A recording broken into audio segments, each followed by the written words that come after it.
दुनिया के हर कोने में इंसानों ने कहानियों में अपनी रूह बसाई है। ये है folk tales from around the world, जहां हर दास्तान हमें थोड़ा और इंसान बना देती है। अफगानिस्तान के ऊंचे पहाड़ों के बीच एक छोटा सा कस्बा था। उस कस्बे के बीचों बीच एक बड़ा सा पत्थर पड़ा था।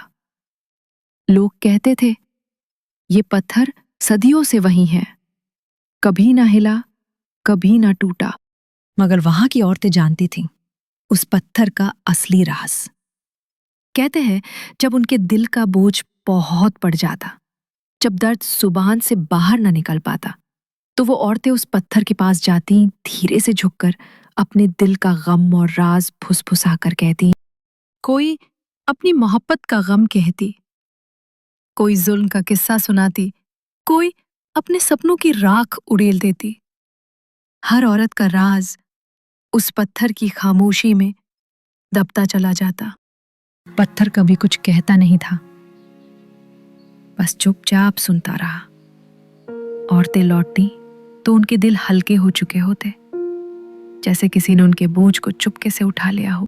साल दर साल, पीढ़ी दर पीढ़ी, पत्थर भारी होता गया, इतना भारी कि वो सिर्फ पत्थर नहीं रहा, बल्कि औरतों की अदृश्य चीखों का बोझ अपने भीतर ढोने लगा।